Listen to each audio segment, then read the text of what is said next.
Hey everybody, welcome along. We're all set for a great Q&A session tonight, so we're going to just babble along here for a minute or two and keep an eye on things and see who comes into the room, give people a chance to get started. So in just a moment, I'm going to bring John Hankins. So I've got Mark. Welcome along, Mark. He's the only one at the moment in the room, so we're going to give it a few more minutes or a few more seconds at least for a few people to come into the room, and then I'll bring John aboard. So, Mark, just if you can hear me okay, mate, just to let us know that you're able to hear us okay, just perhaps type something into the chat box there, let us know where you're from, where you're listening in from, and perhaps what species you like to target, and that'll give us something to work with as we go through tonight's presentation. So just keeping an eye on ourselves here in the control room, we've got John standing by ready to go. And we're going to stream out live to Facebook at the same time as we do the webinar here. So hopefully we'll pick up a few listeners there as well. So nothing from Mark yet I can see in the chat box.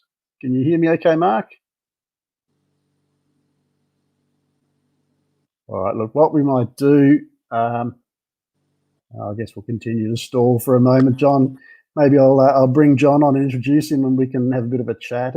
I guess, folks, something to be aware of is that with the COVID virus, of course, everything's under pressure, and that includes the internet at the moment. So if you do find that you're having trouble with delayed broadcast or a bit of broken up broadcast, just bear with us. There's not a lot we can do about it at this stage. It's just an artifact of everything that's going on. But John, welcome along, mate. Nice to have you here. Thanks, Greg. Good to We've speak got to you Vicky again. in the room as well. Yeah, always good to have a chat. We've got Vicky Winter-Lear in the room as well. Welcome along, Vicky. If you can hear us okay, Vicky, can you please just type something into the chat box there, let us know. We've got 5 or 6 people also watching us on Facebook at the moment. Guys, you won't be able to type into the chat box, but if you do post a message on Facebook underneath the video that you're watching now, we will receive it and I will transmit that message across the questions as we go along, guys. That's the name of the game with these Q&A sessions, is to answer your questions. So we've got a little bit of a presentation to go through, but really it's all about you guys getting the information you need. So we're really looking forward to some questions from you. So John, welcome along. Thanks, Greg. You and I have known each other for a few years now, and to me, you're kind of, in my world anyway, you're the kingpin of fly fishing, saltwater fly fishing in Australia. There's a few big names around, but you're one of them. And so I really enjoy talking to you about this stuff. And I know we're going to do a bit of a beginner's session tonight and talk, about fly fishing 101, I guess, or saltwater fly fishing 101. But I know we've got some pretty good fly fishermen that are going to tune in tonight as well. So guys, stick around. If the presentation's a little bit slow for you guys, there's always going to be the opportunity to ask questions at the end that we can then address for you. So John, let's just start by talking a little bit about you and your fly fishing, mate. So, fly fishing to me, when I, years ago when I first thought about fly fishing, it was all about sort of tweed hats and vests and bow and sort of a tie and a suit, and you go out and you stand on a bank like a gentleman and cast for trout. But what we're doing with fly tackle these days is quite different.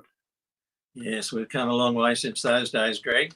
In fact, I started fly fishing when I was living in the Northern Territory, which was back in the early 70s. And even then, the tweed hats and that sort of thing had pretty well died out, I guess, particularly in Australia. It's a great way of fishing. It's something I love. I'm always learning. And it's also, if you get to the stage, I guess, where you've done a lot of fishing with lures and using conventional gear, there's always a lot more challenges when you're fly fishing. And I find I'm much more aware of the environment and everything that's happening around me when I'm fly fishing.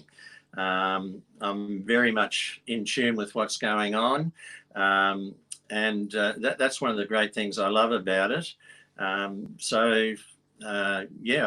got started back in the Territory in those days. My casting at the time wasn't particularly good, but I certainly caught plenty of fish, and I stuck with it. I've since spent a lot more time practicing my casting.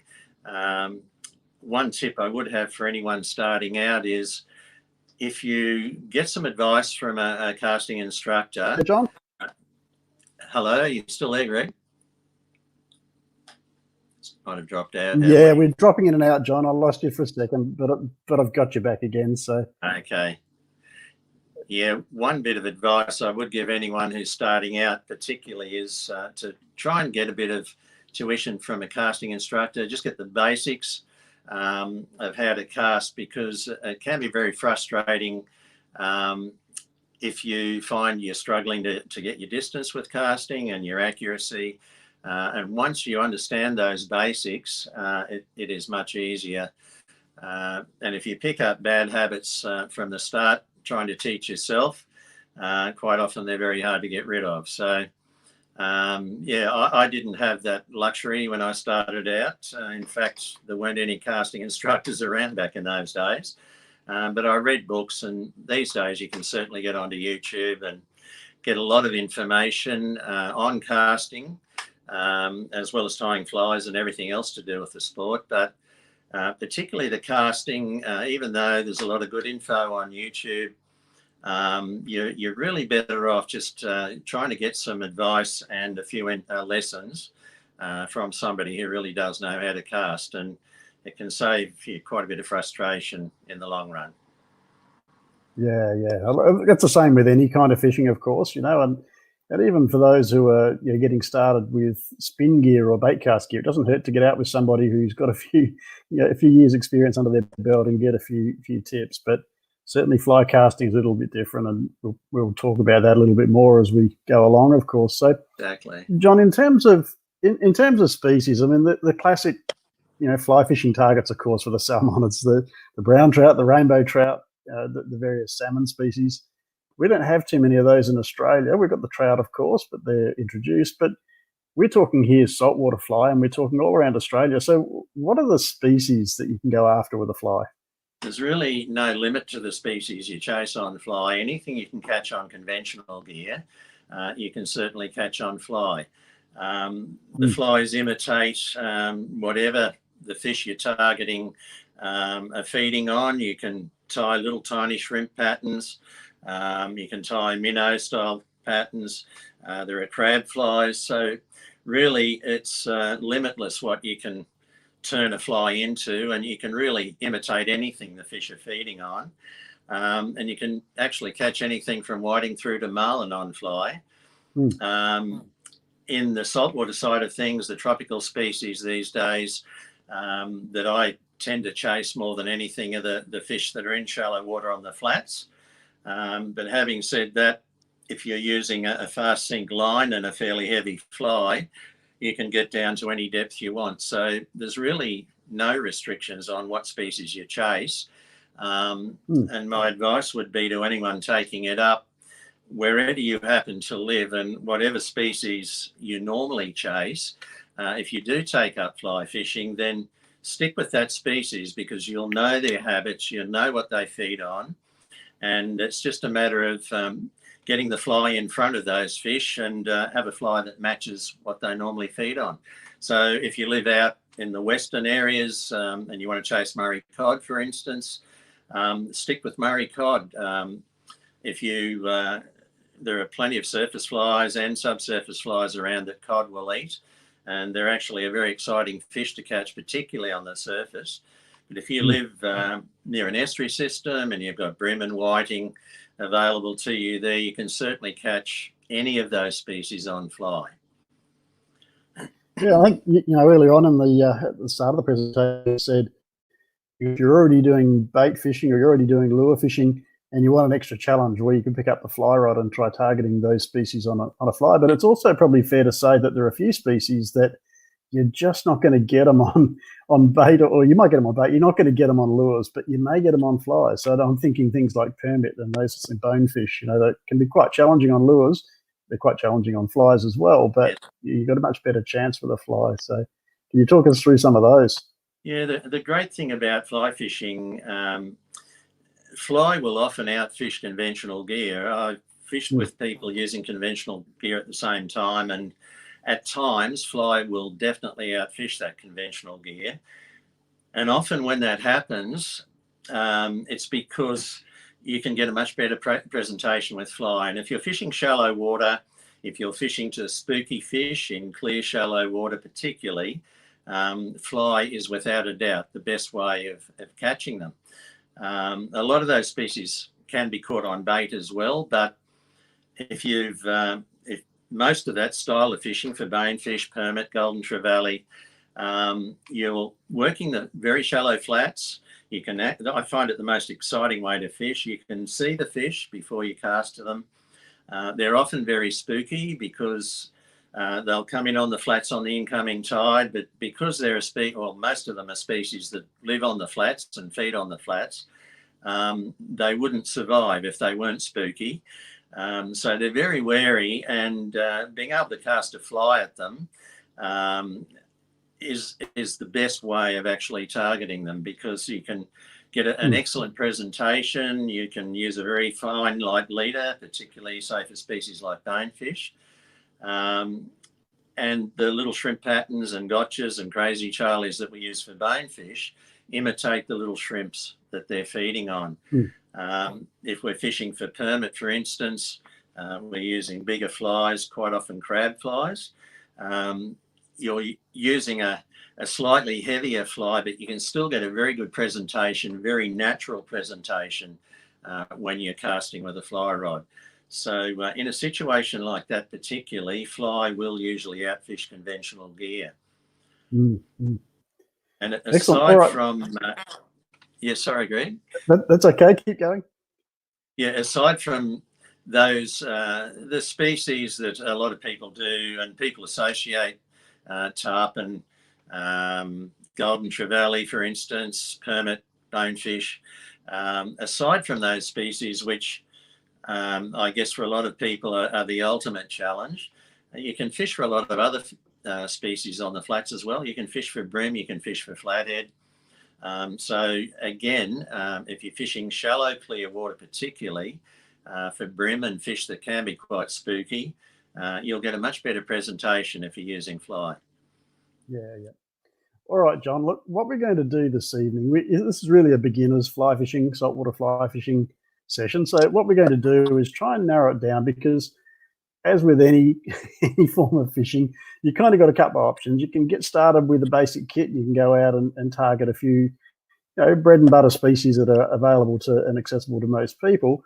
Or you can take your bank account details to the tackle store, have your pay put directly into the tackle store's account, and you can load up with tons and tons and tons of gear, and maybe have no idea how to use it all, but you can certainly spend a lot of money buying a lot of gear when it comes to fly fishing. So what we'd like to do today is narrow it down. So for those who haven't done any fly fishing before in saltwater, or those who perhaps are just contemplating it, maybe those who have started but don't really have a real firm grip on it yet, what we're going to do is go through some of the basics. So some of the target species that are a good option to get started if you're a beginner, some of the tackle that you might want to look at, flies, all that kind of stuff. So John, I'm going to put up a screen share just a moment so that we can run through what it is that we're going to present. So there you are, John, with a very nice barramundi on a fly. And of course, like you say, you can catch just about any species on a fly, and this is a prime target in our northern areas. But perhaps is it a beginner's target though, John, or is it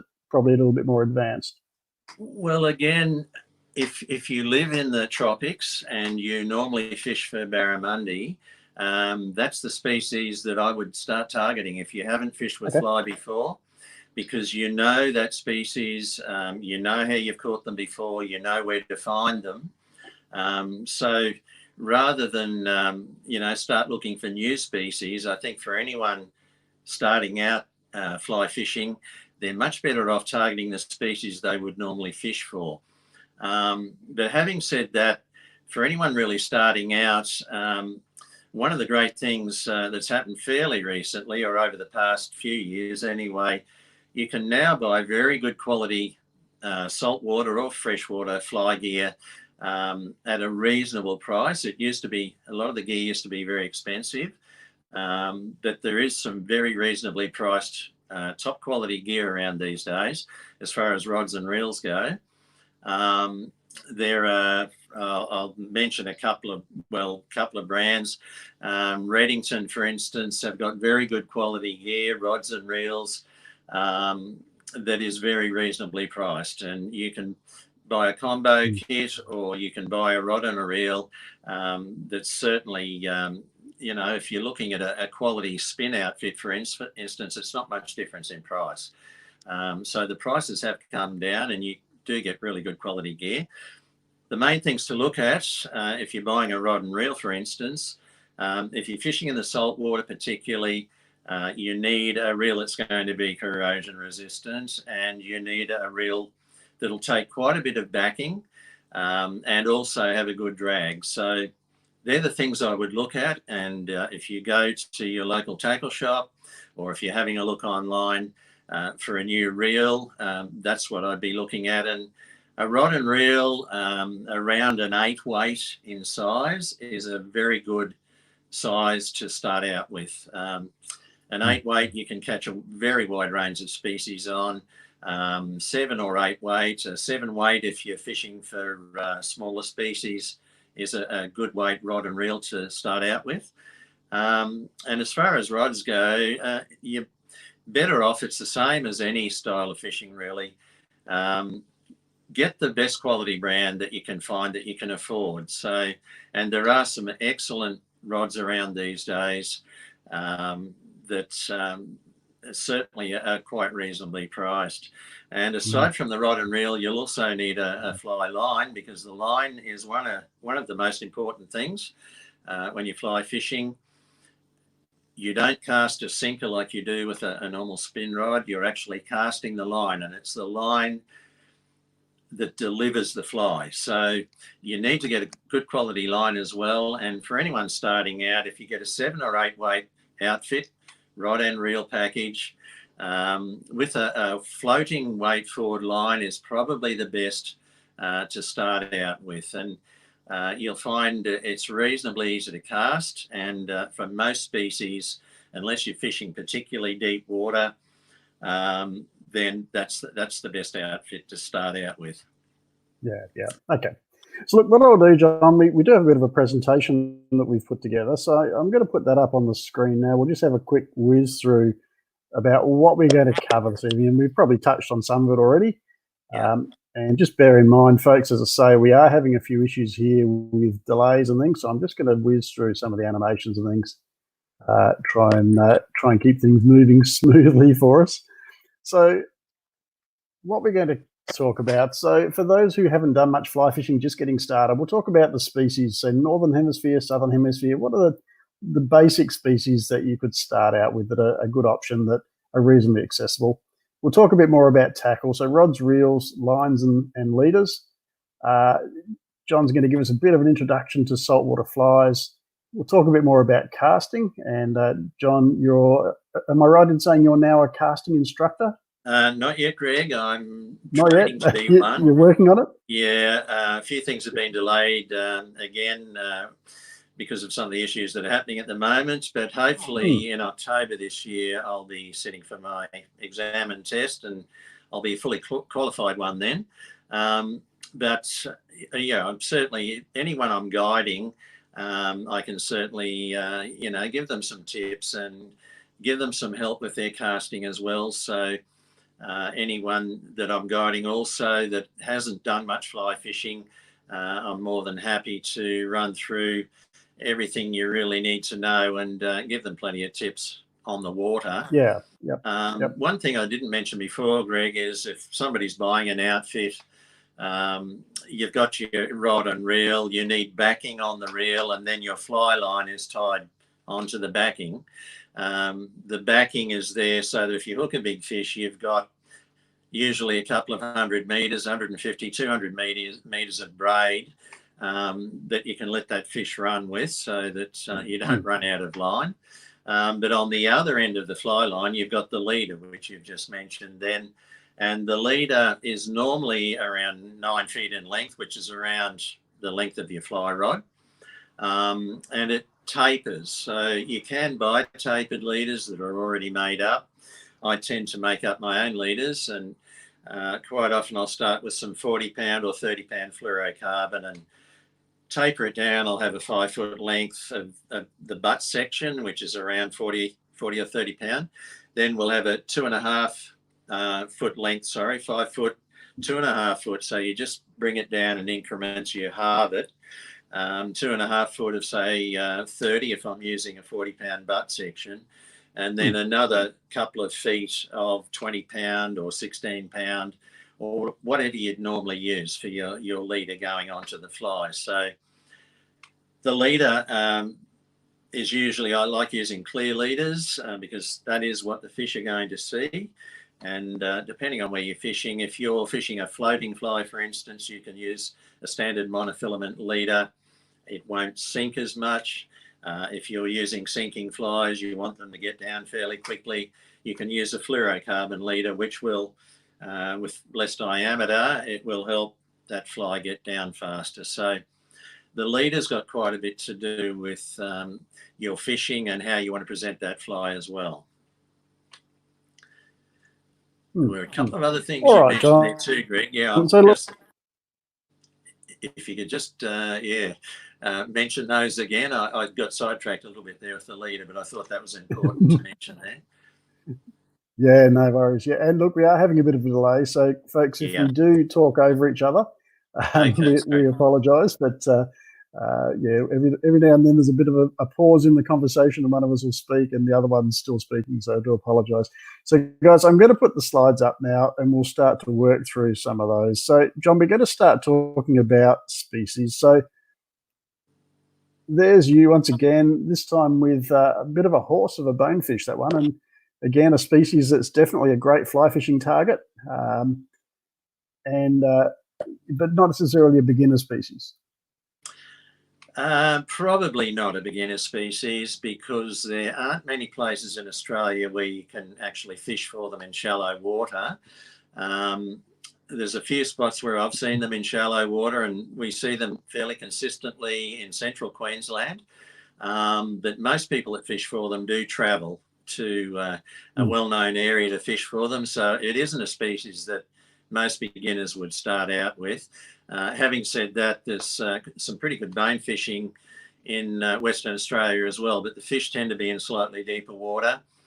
You don't get the classic shallow water fish with their tails out of the water sort of thing that you get, say, in Christmas Island or some of the other well-known areas. But bonefish certainly one of my most favourite species that I would chase and target. And the reason they are a favourite is a number of things, I guess. I love chasing them in really shallow water because that sight fishing side of fly fishing is what I really enjoy most. They're a fairly honest fish. If you get a good presentation in front of them, you've got a very good chance of them eating the fly. And once you hook up in very shallow water, there's usually just a rooster tail running off the flats. They're a very fast, flighty species because they live on the flats, and they can be quite spooky at times. So they're very challenging to catch. I know Peter Morse once said to me, and I agree with him completely, if I had one day left in my life to fish, I would love to be on a bonefish flat somewhere in the tropics, wading around in warm water with a pair of board shorts on and just sight casting to them. They're a fantastic fish to catch on fly. So yeah, that particular fish that you're talking about, Greg, was caught in New Caledonia, and it's renowned for very big bonefish. We had one session there, which is possibly the best bone fishing session I've ever had. And I was fishing with Peter Morse at the time again. I think we caught over 30 fish just on an incoming tide over a fairly short period of time. And the average fish was around 6 pound in weight, which is a really solid bonefish. So the locations you catch them into are usually pretty special. It's pretty hard to beat some of those flats in the tropics. So yeah, that's the bonefish. You've got a few others there too, I think. Yeah, yeah. All right, mate. Exciting species, but yeah, let's take it back a peg or two though for those that are beginning. So, mate, if we were to pick 3 or 4 southern species that would be a great target for somebody who's just getting started at fly fishing and just finding their way, what do you reckon the sort of Yeah. prime species are that you probably should have a look at? Well, yeah, as I said before, if they're species, you can certainly catch whiting, brim, flathead, tailor, any of those species that people living in high population areas are used to normally catching in estuaries or even on the beach can certainly be caught on fly. The little crazy charlies and gotchas that we use on bonefish, I've caught plenty of whiting on at times. And as far as whiting goes, I like to use sometimes an intermediate line, which is a sinking line, but you can certainly use a floating line on the flats and in shallow water for them. And the trick is, as any people have fished for them with poppers and lures, the trick is to keep it moving, because if you stop, they tend to lose interest and swim off.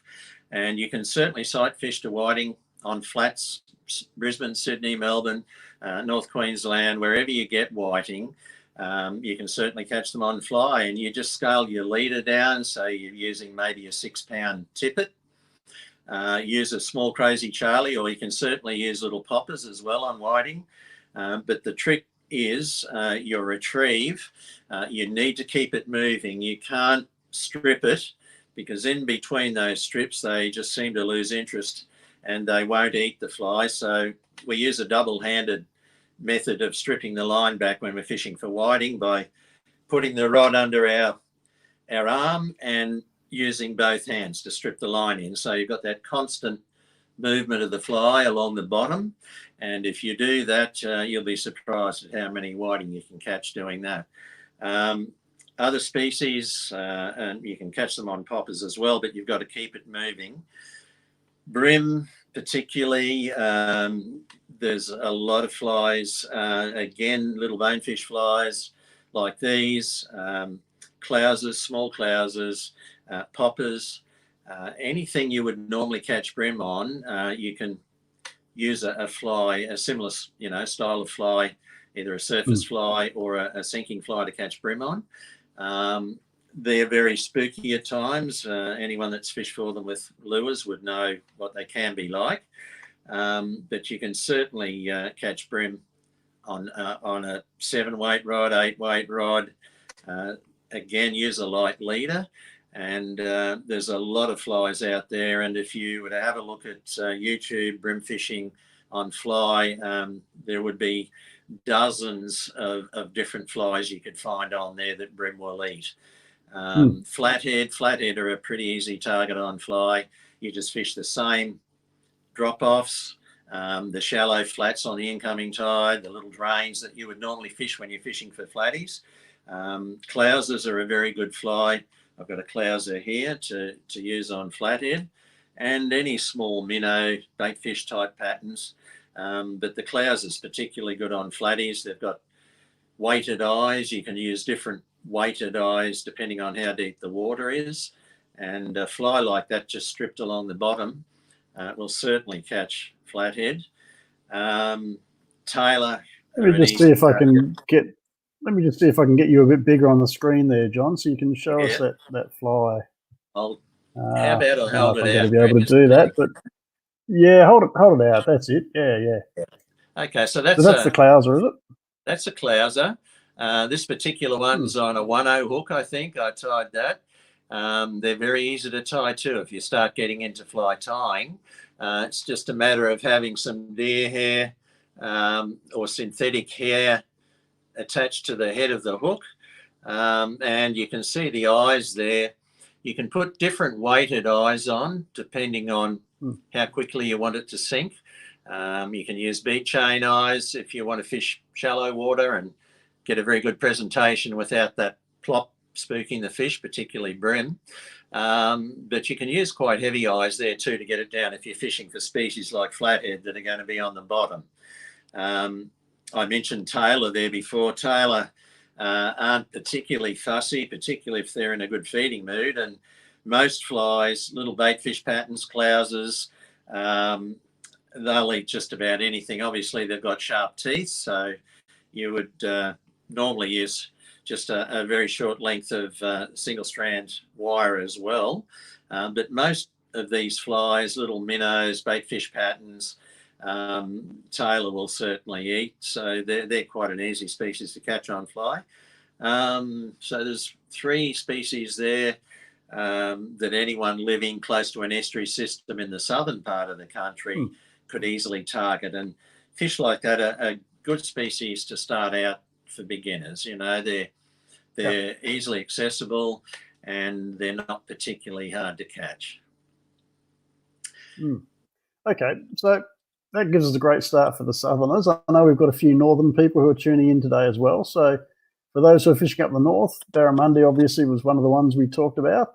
What other species would you recommend people start out with? Again, I'd recommend the species that you normally fish for are the fish you should be starting to fly fish for, because you do know them, you know their habits. You can match. There's so many flies on the market now, or if you have a look on YouTube, you can start tying your own flies. They'll show you in steps exactly how to tie different flies for different species. So if you're looking at or you're not sure about what fly to start using on a particular species, have a look on YouTube. Just get onto Google and you'll find something very quickly, and somebody will be on there giving you some information on it. But as far as the tropics go, certainly barramundi are a great fish to target with fly. You can catch them on surface flies, or you can catch them on subsurface flies. And again, if you normally fish for barra, the situations that you catch them in, whether it's a big impoundment barra you're chasing, or whether it's a saltwater barra that might be in the mangroves, if you have an 8-weight weight, if you're a beginner, 8-weight rod and reel you're starting out with, you can certainly use that for catching barramundi as well. There are so many species in the tropics that are really good fun to catch on fly. Queenfish are great fun to catch, trevally, particularly tuna when they're feeding on the surface. Again, you just need to match what the fish are feeding on. Tuna like little surf candies. They're a fairly small fly, and a double-handed strip is the best way to catch them. What we can do, Greg, later on, if we start doing some more of these, we can really specifically talk about a species, what flies are good for targeting that species, the sort of retrieve you need. But generally speaking, any tropical species, the obvious ones, the flat species, any of the blue bastards or that family of species, great fun to catch on fly. Golden trevally on the flats, certainly good fun to catch on fly. Clouses are if I was to use, or if I had a single fly to use in the tropics and no other fly to use, I would probably make sure I had a white clouser minnow. You can catch almost anything on these. You can catch tuna, you can catch golden trevally, smaller versions you can catch bonefish. You can catch permit on them at times. So anyone in the tropics who's looking at starting out, whatever species you fish for, most of those fish will end up eating a clouser. Great fly to use in the tropics. Some of the other species you get on the flats are great to sight cast too. Tuskfish are certainly a very challenging species to catch in the tropics. It's just endless. Giant herring, threadfin salmon, really any fish you catch on conventional gear, you can catch on fly. Still got me good there, stuff, Greg. mate. So no shortage of options up north. Yeah, mate. It's a bit of a challenge, but we're persevering. It's all good. So, okay, mate, look, great stuff. So lots of different species there that we could target. So that's given us a pretty good start as to what we should perhaps be focusing our attention on to begin with. So maybe we could now have a bit more of a chat about tackle. So if we were to try and narrow it down, mate, is there kind of one general outfit that we could say is going to, for a beginner, northern hemisphere, or sorry, northern Australia or southern Australia? Is there kind of one outfit that would work for anyone getting started, that would allow them to target, a reasonable range of species and give them a pretty good shot? Whether you live in Northern Australia or you live in Southern Australia, I would definitely get an 8-weight rod and reel. Get a 7/8 reel or an 8-weight reel that matches the rod. Something with a little bit of line capacity. I would be starting out with, if you're a beginner, a weight forward floating fly line. And I would, depending on where you are situated, it's just a matter of looking at flies that the species that are in your area are going to eat. But definitely an 8-weight. A 7-weight could be used as well, particularly if you're fishing for fish like bream and whiting and that sort of thing, and flathead. But generally speaking, as an all-round outfit that would work anywhere for you, if you're a beginner, it's easy to cast. It'll handle quite large fish. It's reasonably easy to cast in windy situations, and it will cast reasonably heavy flies as well. An 8-weight is what I would be looking for. As I said before, Reddington especially got some excellent quality 8-weight rods and reels available, and they're very reasonably priced. But if you go into your local tackle shop, not a lot of tackle shops, and this is something I should probably mention, not all tackle shops have got somebody who knows about fly fishing in the shop. So if you really want some good advice, you need to go to a shop that's got someone in there that does understand and know a bit about fly fishing. If you haven't got a shop nearby where you've got somebody like that that can help you, if you go online and look at some of the forums and have a look, I'm more than happy to help people if they need a bit of advice in what gear to get and that sort of thing. But if you go online and have a look, you'll get a fair bit of information there.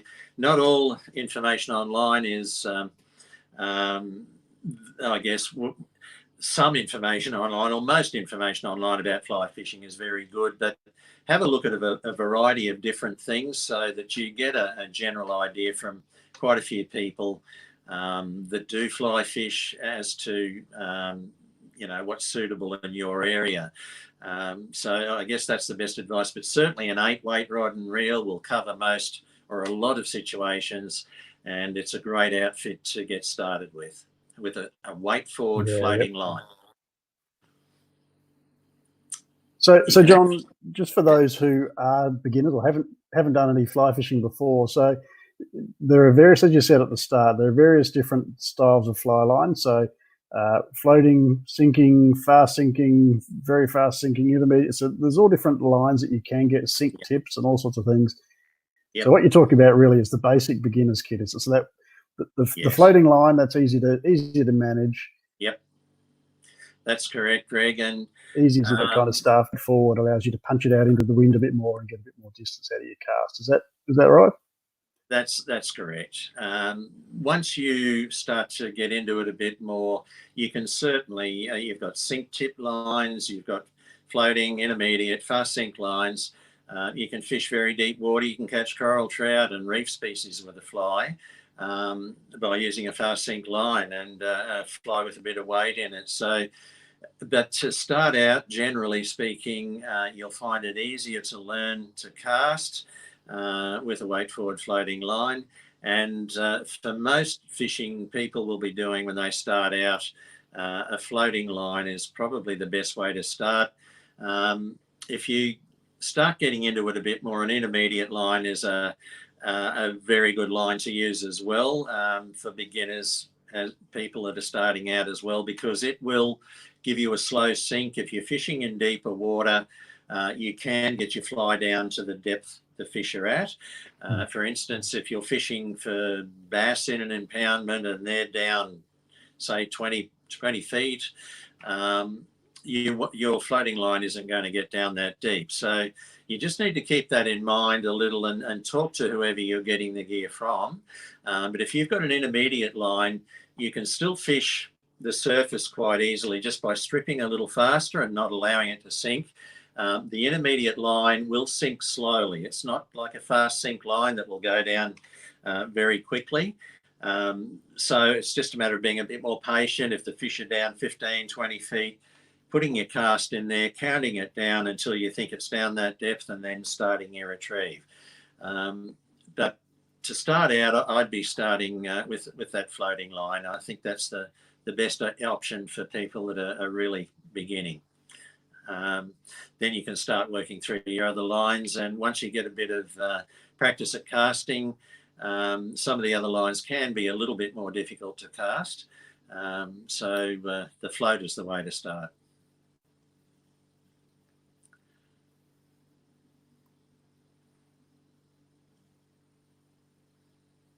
You still with us, Greg? Maybe not. Might have dropped out.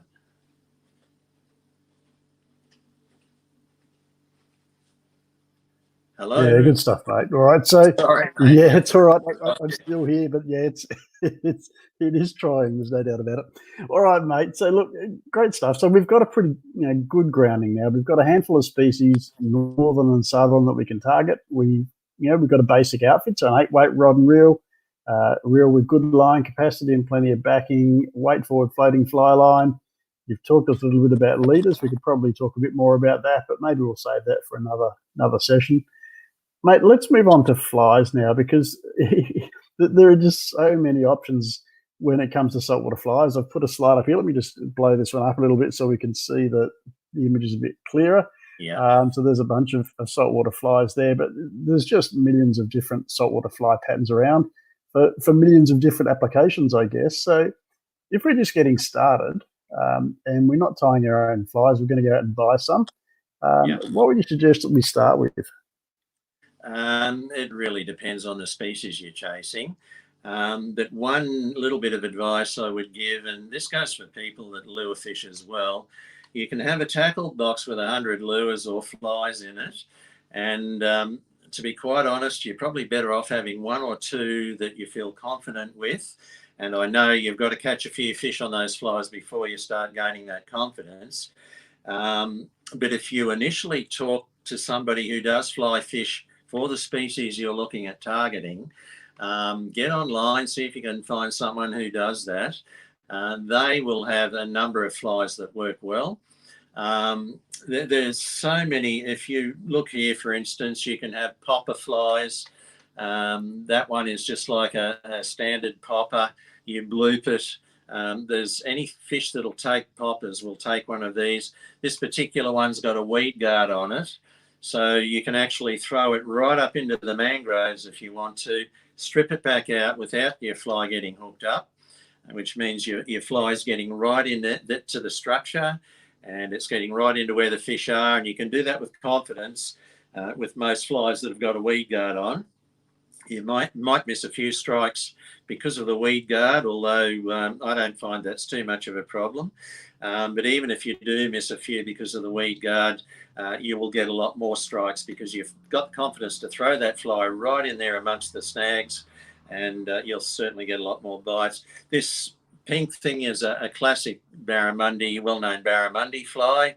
You'll notice, or you should be able to see there, it's also got a weed guard. And you can weight these flies. This one's got bead chain eyes, so it'll sink fairly slowly. You can tie these with quite heavily weighted eyes as well, which will actually get down quickly for fish that are in deeper waters. So it's just a case of don't go overboard and get too many different types of flies. Try 1 or 2. Try and get some advice from someone that fishes for that particular species that you're going to be targeting, and keep using them until you start catching a few fish on them and you start gaining confidence, and then you'll start to work out for yourself too what sort of strip you need to be doing. Generally speaking, just holding the line in your left hand with the rod, so that if you get a bite in between strips, you don't have slack in your line and miss the fish. So I usually clamp the line down in that hand, just a standard strip, is all you need to catch a lot of species. And if you find a fly, we've got a Dahlberg Diver here, which is a great Saratoga fly. It's a great bass fly. Barramundi love them in the fresh water. It's like a popper. You can tie them with weed guards as well. And it's a fly that many species will eat. Any fish that'll take a popper off the surface, but what you need to do with these is look at the size of the fly. If you're fishing for barramundi, for instance, you might be using a Dahlberg with a 3.0 or a 4.0 hook. If you're fishing for Australian bass, you might be using a Dahlberg like that with a 1.0 hook. So the size of the fly, you can use the same fly to catch a number of different species, but the size of the particular fly has got a lot to do with it as well. So you need to match what you think those fish will be feeding on with the size of it and the size of the bait they would normally be eating. And that gives you a pretty good idea of what flies you should be using. There's a crab fly that we use on permit. That's a suspending crab fly. It hasn't got any weight on it, but a lot of the crab flies we do use for permit have got a little bit of lead or heavy lead eyes so that they get down on the bottom, and that's where the fish is normally feeding. In golden trevally are often the same. And you want that fly to get down there quickly on the bottom before you start your presentation. So there's a lot that comes into the different flies you're using. If you're fishing for whiting and bream, for instance, these little gotchas, that's a size 4 hook. That imitates a little shrimp, which is what those fish feed on a lot. Flathead will eat these as well. So the size of the fly, trying to match, you hear the old adage, match the hatch. Well, it's particularly important with fly fishing. If you can match fairly closely what those fish are normally feeding on with your fly, then you should be able to catch them and you should get bites.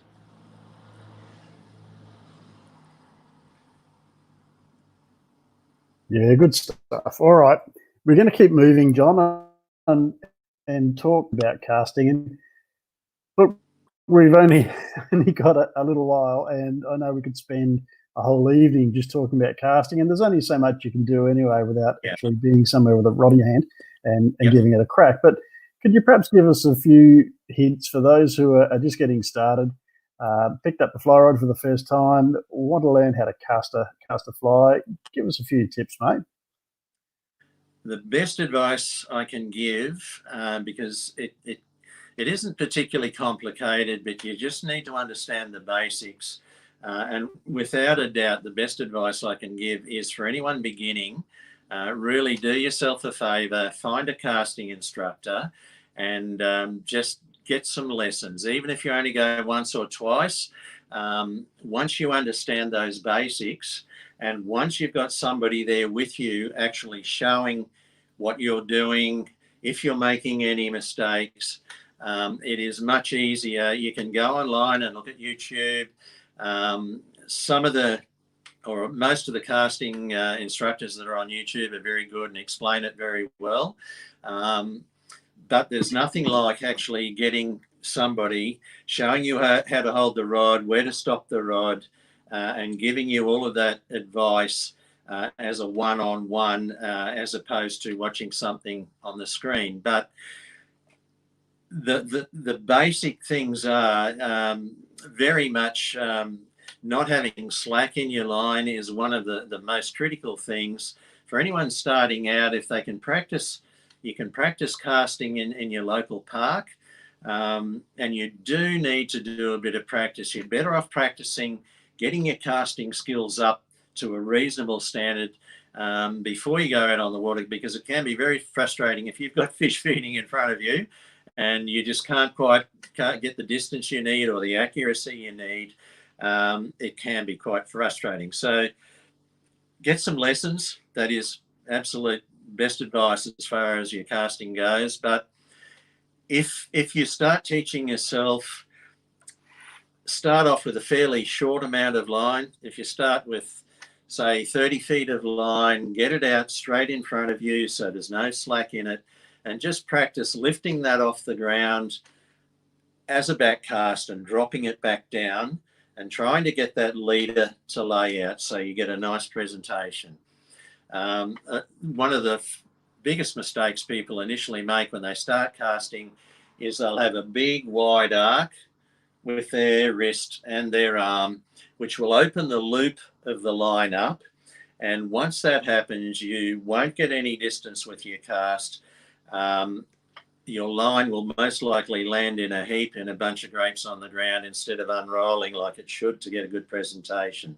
So the gist of the whole thing is having a nice tight loop, and it's a bit hard to explain here, Greg, if I had a little whiteboard, but the line in the air, the fly line, has got two legs attached to it. There's the rod leg, which is the line that's coming off the tip of the rod.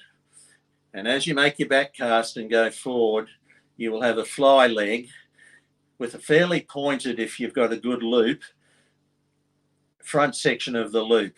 And the line will unfold and deliver the fly. If we do another session, we could get more. We could do one completely on casting, and I can make sure I can show with a whiteboard here exactly what I'm talking about, because it's going to be a bit hard for people to understand without showing the rod and reel and the line.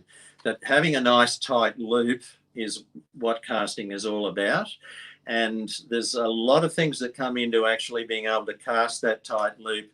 And once you start getting very good at it, you can cast 80 feet, 100 feet to target tuna and species like that that are feeding a long way out. But most people try to overpower it. They'll try and cast as if they're casting a sinker on a spin rod, and they will stop and then throw it and overpower it. It's really all about timing and getting that line going with a nice loop so that your fly will land in a nice presentation. And I know that's probably going to be quite hard for beginners to understand with me sitting here like this, but we can certainly get into it in more detail further down the track. But that's the basics for fly casting. You are casting the line, the fly line, and that fly is just following with the leader, and then it will land. And if you've got your casting up to scratch, then you'll get a very nice presentation with the leader unrolling and that fly landing naturally on the surface of the water. Yeah. So I think I certainly wouldn't claim to be any expert on fly casting, and certainly not in your league, John, but I think one of the things for me when I used to do a bit of fly fishing for trout, and one of the things that eventually snapped for me and made the whole thing a lot easier was when I realized that you actually need to pause and wait for that line, especially on the back cast. You've got to pause and wait for that line to load the rod up. So you're using the power of the rod. Like I say, it's all about timing and keeping those loops nice and tight. So look, it is very, very difficult to explain sitting in front of a camera in an office. And I think you're right. I think we should do definitely. That pause is very important, Greg. Yeah, I didn't mention that, but when you're pausing on your back cast, you are actually waiting for the line to straighten behind you. If you start to bring your forward cast forward too soon, Another session. So no worries, Greg. Sorry, we're having problems again with delays. So I'm sorry if I talked over you then, John. No, not a problem. I'm not sure where I ended and where you started there. But that's all right. So John, just a couple of quick. Just mentioning your pause. Yeah, that is very important. You've got to slow right down. Most people will do this and they'll try and get that fly out as quick as they can. But as you get more line out, you've got to pause longer to wait for that line to straighten behind you.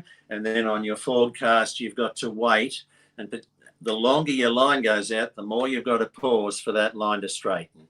So that's what the pausing is all about. Yeah. And folks, like anything, nobody ever picked up a guitar and played like Santana. You're not going to pick up a fly rod and just work it out straight off the bat. It's going to take some time and some practice. You've got to put in a few hours and earn your stripes before you're going to be able to cast like John does and be able to fire out long casts accurately and fast. That's one of the challenges. So, John, we're going to start wrapping up now. So just to put it all together now, so we've got a list of species we could target. We've got some basic tackle You've given us some hints on flies, and we know that we've got to go and do a bit of research once we decide what species we're going to target, see what flies other people are using, get some advice, watch some YouTube videos, get in touch with John Henke via his Facebook or whatever. We'll put those details up later. We now have a few tips to get us started with casting. So putting it all together now, mate, the first time we get out on the water, give us a couple of tips for actually doing some fly fishing now that we've got everything sort of set up and ready to go. I guess knowing the species that you're targeting is a big advantage. So that's why I know I'm mentioning this over and over, but if you fish for a species that you know, that is one of the most important things, I think, because you haven't got to go through that process of working out how to catch those fish. You've got a pretty good idea from catching them on lures or on bait. So that is very important, but keep a bit of an idea. Wind, there are certainly ways of dealing with wind. And once your casting skills start improving, you can fish in the wind without any problem at all and still catch fish. You can fish in 20 knots of wind no matter what direction it's coming from. But initially, if you're beginning, try and keep, if you're a right-hand caster, try and keep the wind on your left shoulder because it will blow the fly away from you and the line away from you, and you're not likely to hook yourself. Another big tip here is always wear polarized sunglasses for a number of reasons. Safety is one.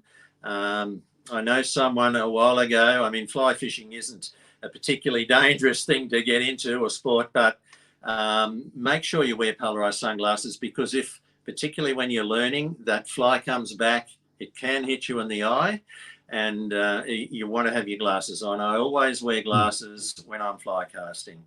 The other big advantage is you can see the fish. So if you're fishing in shallow water, which you often are when you're fly fishing, polarized glasses, very important.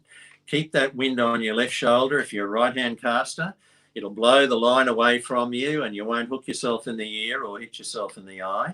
If you're a left-hand caster, keep the wind on your right-hand shoulder. Don't try to overpower the rod. Try and get some of those casting lessons or practice in the park before you go fishing, because there's nothing worse than somebody turning up for the first time without actually doing a bit of practice and getting a feel for the outfit they've got and having fish all around them and not being able to get that good presentation that you need to catch one. So lots of practice before you go. Be aware of everything that's happening around you. Don't expect to catch cricket scores of fish. Sometimes you might, and don't expect to catch truckloads of fish. Fly fishing for me and for most people that enjoy it is all about enjoying the whole experience, being aware of what's going on. Take your time. If you can see a fish feeding, a trout fisherman will often stand there and watch a fish feed for minutes before they cast to it to get an idea of what that fish is doing, what it's feeding on, how they can get their best cast in. Take your time, enjoy the whole experience, and you'll find it is very challenging, and that's one of the things I enjoy about it. If you're someone who wants to go out and just catch as many fish as you can, it's probably not the sport for you.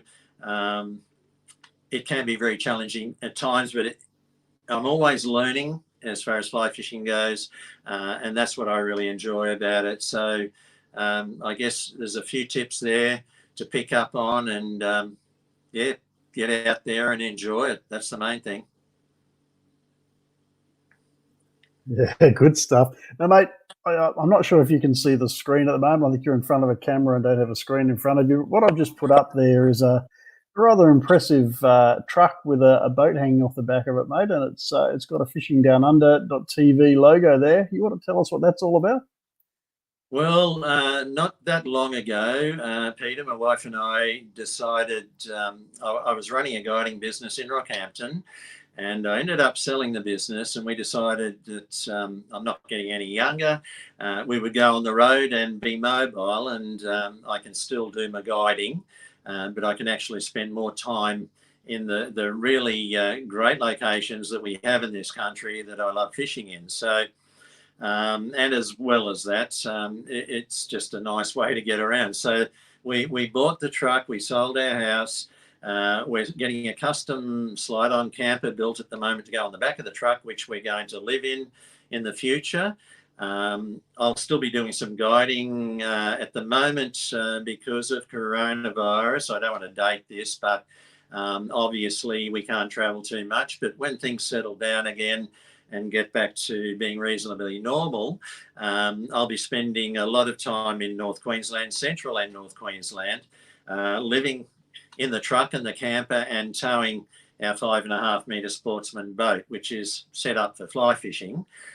So I'm hoping to spend more time doing some fly fishing myself in the future and enjoying that. But also some of the locations we're going to are pretty special, and I'll be offering guided trips to those locations as well.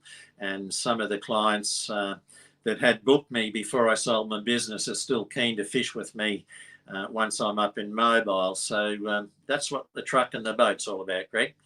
Yeah, that sounds like a lifestyle that many of us will give our right arm for. So congratulations, and awesome stuff that you've retired, or your version of retirement, which is spending a lot of time fishing, which once, of course, all this dust settles from coronavirus and we can start to get back to normality, should be awesome, mate. So folks, of course, we're going to put up some links and all sorts of things on the website. So I'll definitely put John's contact details there. You can see there's a lot to this saltwater fly fishing. We've tried to condense it down and give this kind of beginner's overview this evening, but there's so much more we could say. We could spend a whole day talking about it and not even scratch the surface. But really, if you're serious about having a crack at saltwater fly and you really want to get up to speed really quickly, there's really no better way to do that than to get out with a guide and have a bit of a fish from a guide's boat and learn from their experience, get some casting tips, try different gear that the guide might provide for you, try different flies,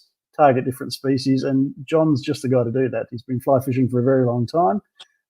As you can hear, really knows his stuff. We haven't even started to squeeze just the tiniest little droplets of knowledge out of John's brain tonight. We're going to do that at a later date, but you can see that you could really learn a lot from a day out on the water with John. So certainly if you're in North Queensland or wanting to head up to North Queensland to get the ultimate fly fishing experience, you want to get in touch with John, see where he's going to be and see what you can do about getting out on a boat with him and having a bit of a fish. So, John, look, fantastic to have you on today. We've had quite a lot of technical glitches going on in the background. It's been fairly trying, but I think you've given us a pretty good show, a pretty good presentation, and a really good grounding in saltwater fly fishing 101 for anyone who wants to give it a crack. So really appreciate all of that, mate, and really looking forward to the next session. Yeah, thanks very much, Greg. Really appreciate it too. Plan is to get up and see you sometime in Cairns as well. So as soon as things settle down, we may be up to say hello and go for a fish. Sounds good, mate. And we might have to do the lure versus fly competition and see who wins that one, hey? I'll be up for that any day. I'm not sure what I'm getting myself into here, but it's not going to be pretty. I'll give you some casting lessons, Greg. You'll be right. We'll have a fly fish too. Mate, I love to fly fish, so I'll be all for that. So tremendous stuff, John. Look, thanks again. Looking forward to talking to you again soon. And everybody who came along, apologies that everything wasn't completely smooth, but I think we got a pretty good grounding from John. So thanks for coming along. Thanks for your patience and your persistence along the way. And we'll see you in the next presentation. Bye for now. Thank you, Greg.